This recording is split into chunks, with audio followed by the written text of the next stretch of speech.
Okay, so let's start Ish. with Kevin McCarthy. I have to say a couple of things, and I want to use the term that I used on television with you last night. That Yep. we're seeing that congressional Republican politics is now Rubik's cubes for morons because there's just no way that it actually works. But let's go back I to like how you're running out of things to say on TV. I was noticing you're like the crazed jackal caucus, the Taliban caucus, the insane wad caucus. I know. It's just Oh, like I'm just smiling over I it. was not coming close to running out of things. I mean, this is like it is like a fire hose. Do not worry about this. But let's talk about Kevin McCarthy and I want to get into this whole debate about whether Democrats should have bailed out because there has been this very radical defining deviancy down in terms of our politics. I actually heard commentators saying, Kevin McCarthy was actually a much better speaker than we expected. Like, wait, what were our expectations here? Here's a reality check from Liz Cheney. And we have a bunch of sound bites from Liz Cheney. Liz Cheney, who reminds us who Kevin McCarthy was and why he was completely unfit to continue in office and why it would have been absolutely insane for the Democrats to have bailed him out. Here's Liz Cheney speaking at the University of Minnesota this week. Kevin McCarthy, at every moment over the course of the last 2 years, has done more to enable and collaborate with and apologize for Donald Trump. Kevin McCarthy stood on the House floor an hour after the Capitol had been cleared and said that the objections should continue. He released security tapes to Tucker Carlson. Yep. He refused to abide by a subpoena that had been issued by the Select Committee, and on and on and on. So the Democrats made what is a principled and honorable, and in my view, the right decision to say we cannot abide by that. The Republicans need to choose their speaker. They're in the majority, but we are not going to help to enable somebody who has done those things and who has apologized and appeased Donald Trump. I think they did exactly the right thing, and it was a courageous show of leadership. We're doing snaps these days. Okay, this will not be the first time that you and I have agreed with Liz Cheney, but I mean, there was some, and there was some pearl clutching. You're not clutching your pearls on this, but it was like, No. oh no, the Democrats should have been the grown-ups in the room. They should have stepped forward and bailed out the Republicans from their dysfunction. I'm going to cut to the chase here. I completely disagree with that. Your take, Tim. Yeah, I'm a 98% no on that, and a hard no on my 98%. The 2% is the Ukraine, and which we can get into. Right. I'm a little worried about Ukraine. I think Kevin would have protected it, and so maybe I could hear an argument for somebody from the Ukraine perspective. Besides that, this guy, every way till Sunday. I love that Liz Cheney was calling Dems, maybe whipping. We don't really know whether she was like actually whipping votes to say no, but I think maybe just giving them the cover, right? Because sometimes the Democrats do need a little bit of a buck up on this sort of thing, on having the spine, because a lot of them are earnest and do care about this sort of stuff, right? And so I think that Liz Cheney calling Goldman and some of the others and being like, no, shiv this guy, I think did help. And I will also say I heard from a couple of Democrats on the Hill who, this week, and they're. I don't actually think that they needed the buck up, I guess is really where I'm getting to this. And this one, I think that Kevin McCarthy had been so deceitful to them.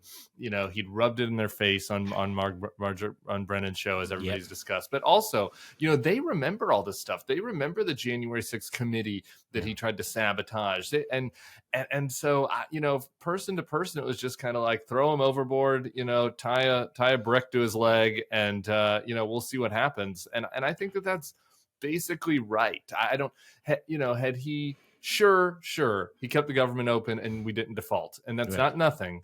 But had he done anything to demonstrate that he was going to act in good faith but be conservative, that's one thing. But he wasn't. He was bad faith all the way down. And so it's like, so how much worse is it? Why don't we just remove the mask and see Jim Jordan as speaker? Because Jim Jordan was basically speaker anyway.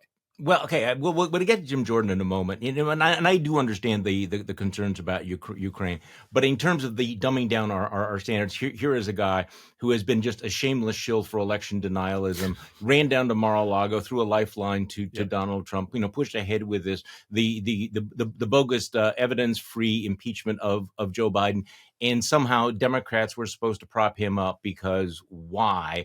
Now, if there was a grand bargain out there, if he was willing, I mean, there was that other, and I've described this as Rubik's cube for morons, is that that you either have to appease the lunatic caucus or you have to make a deal with the Democrats, which of course will enrage the base. But to make that deal with the Democrats, you would have to say, we're going to not do the impeachment bullshit. We're not going to do some of these other things. There was no way he was going to do that. He announced right away, I'm not going to deal with the Democrats. And then everybody's like, whoa, wait, why are the Democrats not lowering their standards to the point where they're going to empower this particular guy? So the other argument, he didn't even call to ask. The other argument that is not totally baseless is, look, now Kevin McCarthy was the devil that you knew, and so now what you've done is you have empowered even worse people. It's whoever replaces him is going to be worse.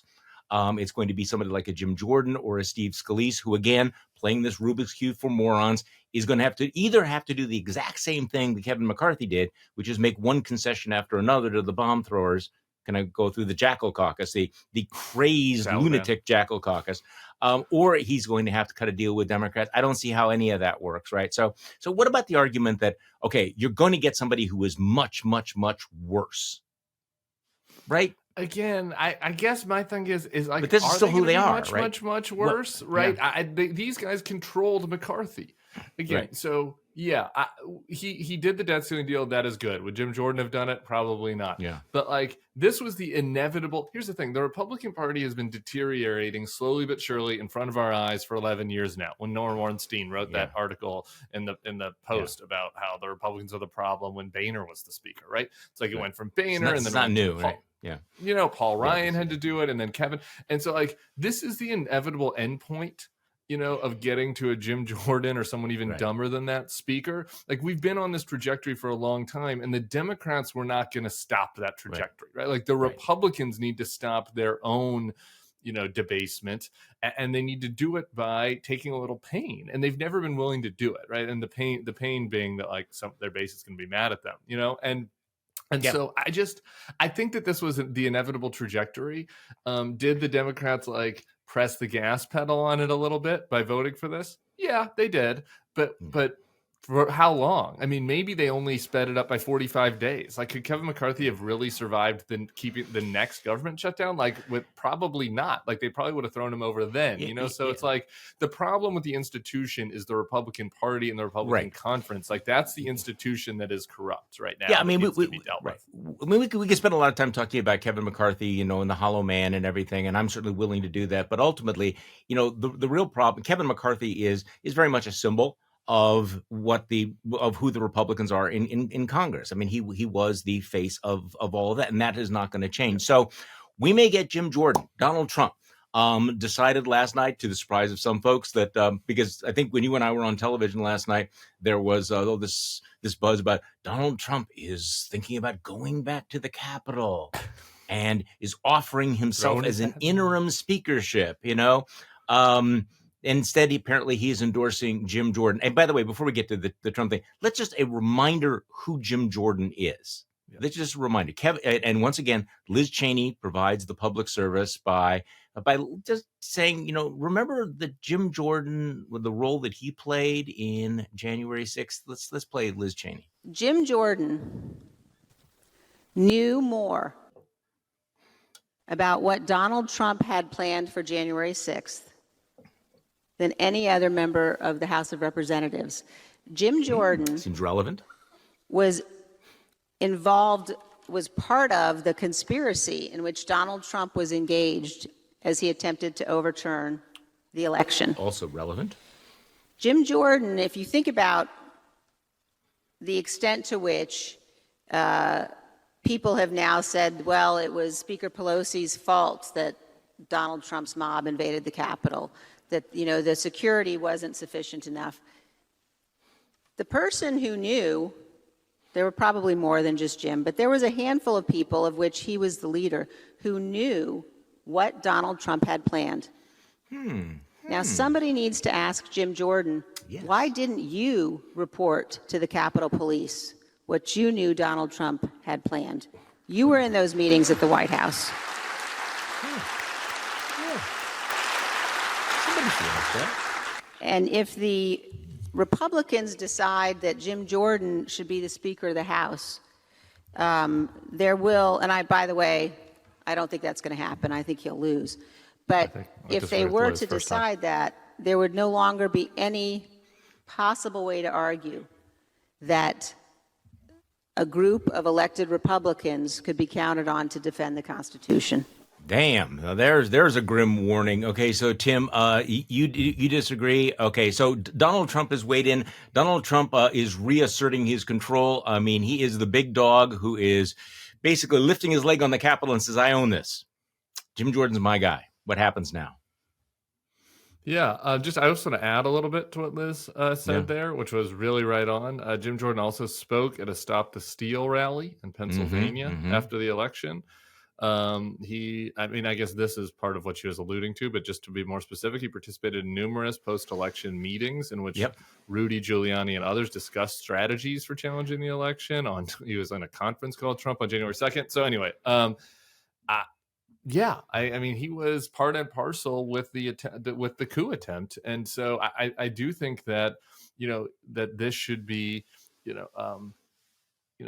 Republicans need to have this held around their neck, and he needs to have to answer for it. And the quote unquote normal Republicans are going to have to decide whether or not they want to completely own this. Here's the problem: is they already own it. Donald Trump's going to be the nominee, right? And so the thing that when I just game this out. Yeah, I would love to be wrong. I always want to caution this. I would love to be wrong. When I game this out, I just see that the Jim Jordan Jackal Taliban Quad caucus, whatever we're calling them, right? Those guys are not going to fold. We've seen it already, right? Like if they are not going to give it. Yeah, 7 or 8 of them, right? Like at least some number, probably maybe a little more. I mean, it was up to 15, 20 in the first round of January. There are other names you could throw in the mix, so there's really about 24 of them that kind of rotate through it, right? That are crazy at various ways. So they're not going to go for a normal person, right? And so the question is, are there 5 Republicans in this conference who will say, no, I can't do an insurrectionist. Let's try to cut a deal with Steve Scalise. You don't think so? You don't think it's 5? Maybe. I don't know. That's the big question, right? Are there 5? Yeah. Because he's going to be no on Ukraine. Right. He's going to be $0 on Ukraine, pro-insurrection, pro-impeachment. So there are 5 people. Are there just 5 Republicans who say, sorry, I can't do all 3 of those? Okay, so this is the key question, isn't it? And this is where we get to the nub of this. He has to get 218 votes. He can't just get a majority of the Republican caucus. He's clearly Donald Trump's candidate. So, there are members of the House who would like to perhaps distance themselves a little bit from Donald Trump. If Jim Jordan is elected, it becomes not just Donald Trump's Republican Party, but certainly Donald Trump's, Republican Congress as well. There is no distancing whatsoever from him, right? True. So in many ways, this is, as you pointed out last night on television, this is Donald Trump reasserting his control over the party.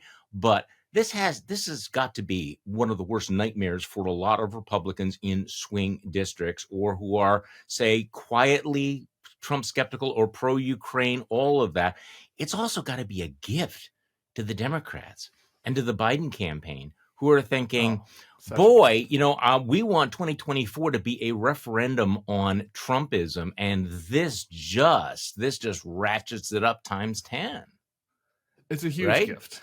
It's a huge gift. And that's, I think, the biggest threat to Jordan, right? I think that let's just go through, and you did a little bit of this with Ben Wittes, but in order of probability, right? Yeah. I would say that Jim Jordan, if he comes out and he gets 150 members, it's eventually kind of inertia takes hold, right? I think that's the most likely. Most likely. I don't think that's 100%. I just think that's the most likely.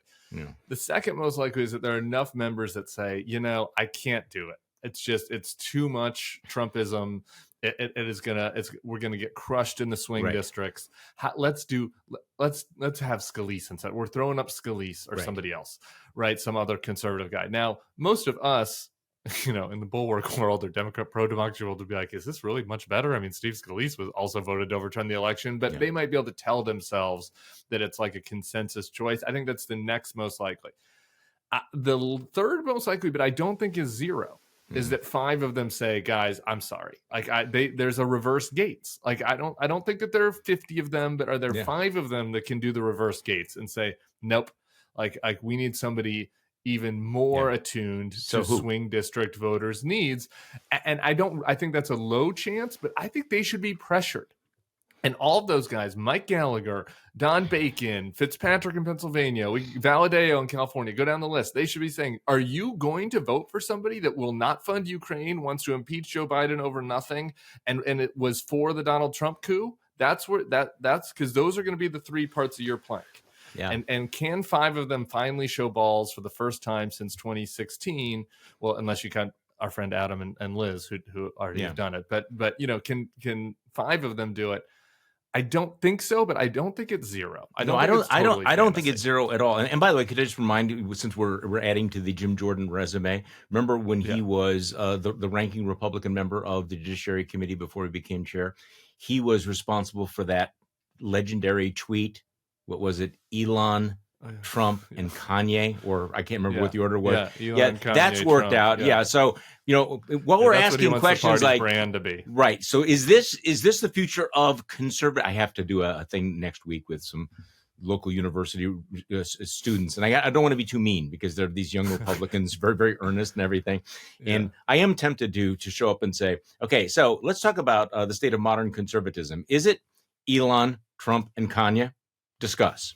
I just want to mention that. No, I agree with you. To start. I think it is definitely non-zero chance that people are going to go, no, this is nuts. We can't do this. It's one thing if Trump is going to be the nominee, we just need to keep our heads down and go in a different direction. This is like all in on all of this. And plus, it means that each and every one of them will be asked all the questions that you just raised.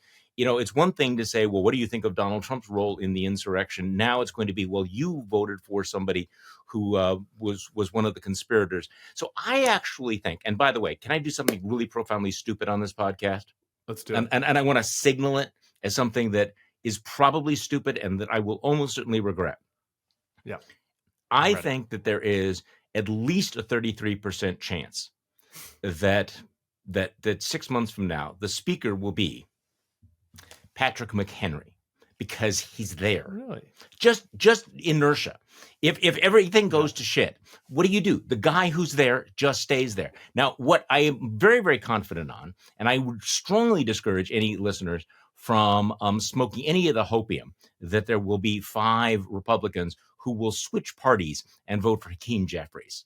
Yeah, I mean, that is just wish casting. That is just fantasizing. I mean, look, it's one thing to fantasize that maybe, wouldn't it be great to be with Taylor Swift?